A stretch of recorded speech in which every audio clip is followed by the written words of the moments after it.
Good evening, and I thank you again for clicking on my channel. So today, um, I decided to watch The Breadwinner, and for one reason and one reason only because Mandy Moore is in this film. And honestly, that is the only redeemable quality of this movie. Um, I'm gonna be honest with you, I don't find Nate um Bargates, however you pronounce his last name, funny in the least bit. I don't know. This movie was just the probably the dumbest movie I've seen in a minute, and that's not even counting Scary Movie 6 because that's meant to be stupid. So you know.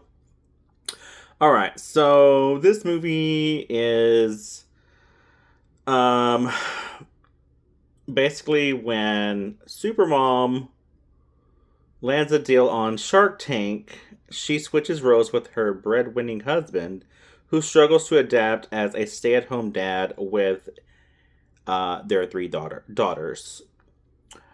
And it does have a pretty low score, and it's not surprising to be honest with you.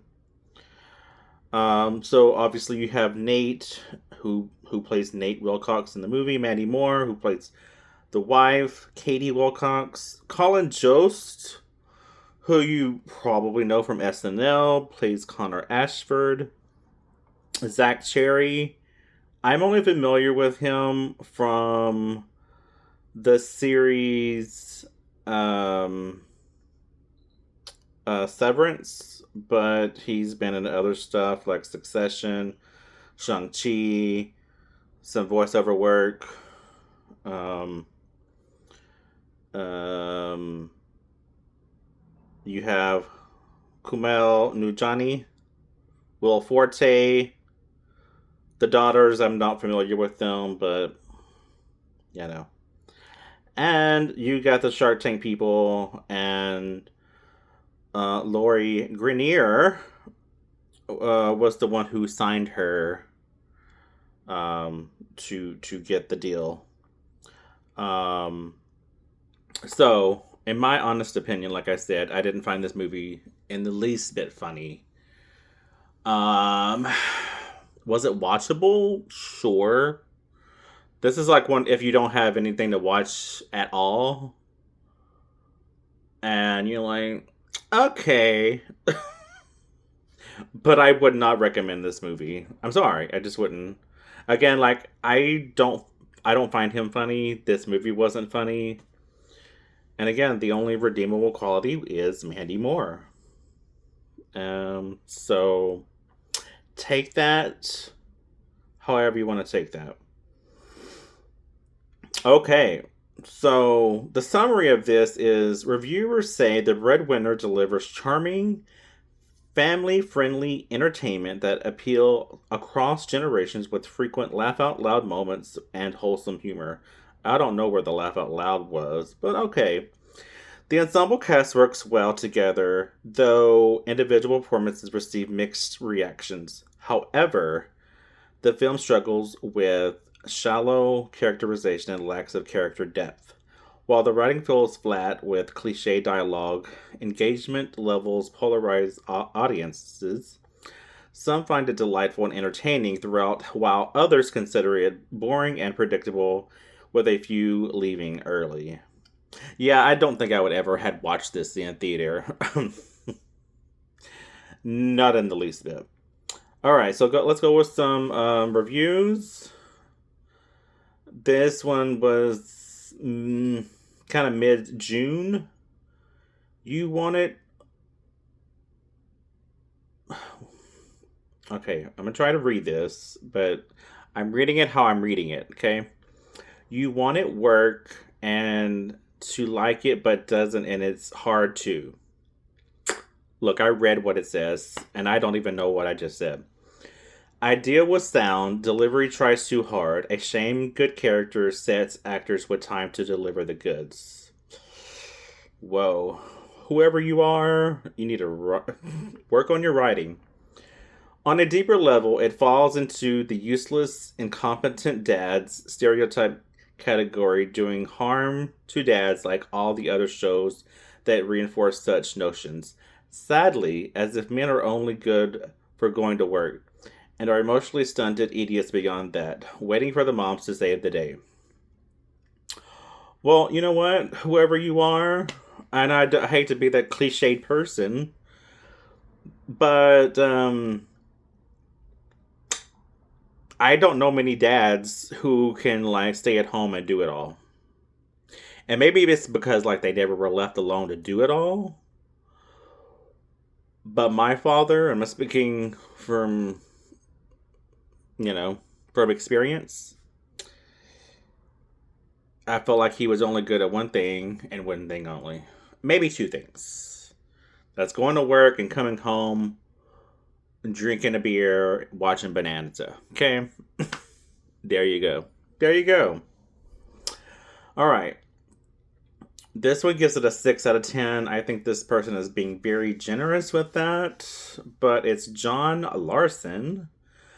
The Breadwinner is exactly what it presents itself as, a warm, unpretentious family comedy that delivers modest pleasures without overreaching beyond them. And it's a family territory handled completely, and for audiences seeking exactly that. It delivers without enough consistency to justify the runtime. Nate's screen presence is the film's most interesting question and its most honest limitation. His stand up persona, deadpan, self deprecating, warmly helpless, as genuinely funny, but translating that to scripted performance reveals a gap between comedian and actor that the film never quite closes. He is likable throughout without ever fully inhabiting the role in the way a more experienced screen performer might. But the material does not always serve his particular strengths, which in a stand up rely on timing and delivery rather than character construction.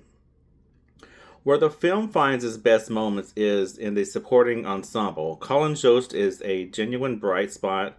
His portrayal of an awkward stay at home dad produces some of the film's most consistently funny material, and his chemistry with Nate gives the most sequences and energy the central storyline occasionally lacks. Martin is similarly effective, contributing laughs that feel genuinely constructed rather than merely sinuational.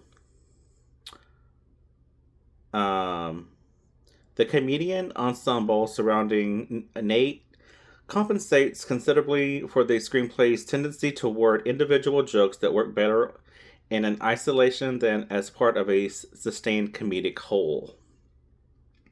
The emotional beats are sweet and predictable in equal measures.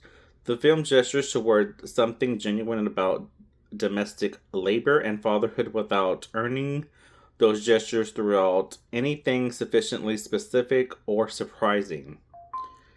The heart is present. Wait, what? Oh, sorry. The heart is present, but ensembled from familiar components, and the resolution lands without particular um, reason. This is the kind of film you would watch comfortably with your young children and enjoy without thinking about much afterward. It is not trying to be anything more than that, and it's on those terms it succeeds without enough. Modest ambitions, modestly achieved, which for a family comedy night is sometimes exactly what you need. Um, look, on that, I don't have kids, nor do I want them. Um, so I'm trying to think of like what one might want to watch um with their children. Look, I I grew up in an era where it's like you just kind of watch whatever's on TV, you know? And I feel like I turned out relatively unarmed, you know? and I love horror films, so there's that. This one gives it a 1 out of 10. Rolled out of the old men, a dumb trope. Definitely some funny scenes, a great characters in the film. I love Nate and I hope he gets more films, but I am really over the whole men and bumbling idiots trope in films and TV. They really rubbed it in by making his daughters smarter than him in this one. Make it stop. I walk out near the end. And look, I'm going to say this again, and I don't mean to like dump on fathers or men in general. I mean, look, I am one. Um, but if you didn't learn anything from your mother, um, rather than playing sports or whatever it is that you do, I don't know how you can actually pretend to, um, make it without your daughters laughing at you and overachieving you. And especially if your wife is out of town and you got to be the one to step in, and now you're kind of by yourself for 4 weeks. So I would love to hear some men who really step into that role, and I mean men in like TV or movie roles. I'm not saying men in real life because I'm sure there are some. And again, that's what I'm saying. I'm not trying to step on men or shame them or anyway. But again, I'm just saying like, and maybe that's the whole trope situation. But I don't know. I mean, I learned a lot from my mother as far as like cooking. I feel like she was the main one to like really teach me a lot. I feel like even though he was there, it's like he wasn't there. If that makes any sense. Like, yeah, he worked, he provided, but my mother also did too in her own way. Like she cooked, she cleaned, she did laundry, which is part of cleaning. She took us to school. She did everything for us, and then when it was time for her to go back to work, she still did everything. So I don't want to hear any excuses that, oh, well, I have to work and I don't have time to do this and that. Yeah, well, my mom somehow did it. And I'm sure a lot of other moms can say the same thing. So, anyway, um, this one gives it a 2 out of 10. Breadwinner, aka jokes about dads not being able to do regular things. The beginning of the movie is okay. The guy loses his job, has to stay at home with the kids. He struggles, but he does not even try to learn how to do things. He acts like he has never seen a washing machine before. His daughters are really smart and good at everything. It gets annoying because they are not even funny. They are there to make the dad look stupid. There were parts that made me laugh. Every time the movie started to feel real, they would ruin it with another joke. About the dad not being able to do something, like he cannot even cook eggs. So my opinion is wait till until Breadwinner is streaming and then proceed to click over and watch it literally anything else.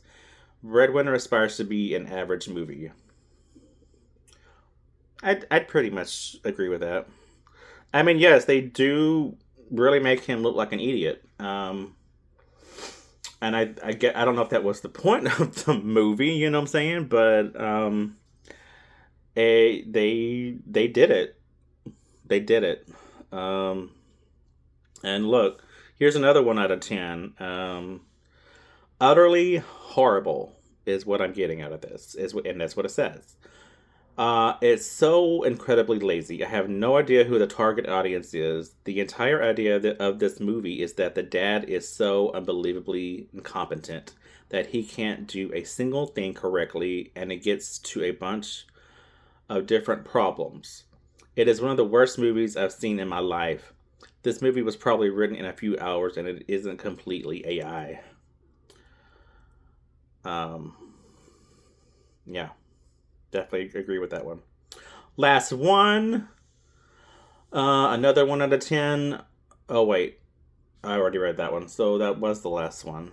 Let me make sure. Oh wait, no.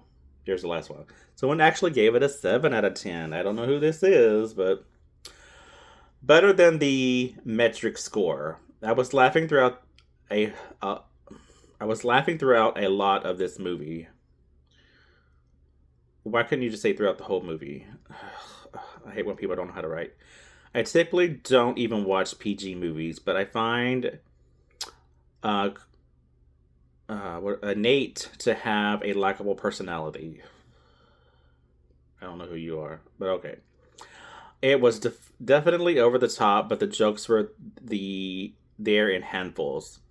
Opinions are like noses. Everybody's got one, and they're all different. If you're needing those endorphins that laughter gives you, go see this movie. Don't tell them that. Look, so that was the last one, and again, I'm just gonna say this: if you really want to go see this movie, I mean, even though it's not out in theaters anymore, that's why it's streaming. I think it's streaming now. Um, I mean, yes, do whatever you need, but I definitely would not go see this in theaters. Just do yourself a favor and wait till you're able to watch it in the comfort of your own home. Now, I would go as far as saying it's the worst movie I've ever seen, but it's pretty bad. And I've seen some pretty bad movies. Maybe like throughout this year, maybe it's the worst movie of this year, maybe, and especially as far as a comedy is concerned. But look, lately, and I'm just speaking for myself, I've been going back to watching like 90s, maybe some 80s movies just to feel like the nostalgia. But I don't know. I feel like I've seen I would say just about everything, but almost everything so far that's been out. Um, and look, so far, my favorite movie of this year so far is Obsession. But we're not talking about that right now. So, anyway, if you've seen this movie, look, let me know what you thought. If you plan on watching it, also let me know what you think. But yeah, that's all I got for you today. And look, leave some comments. Let me know, and please click some like buttons. Subscribe if you haven't already. And see you next time. Bye.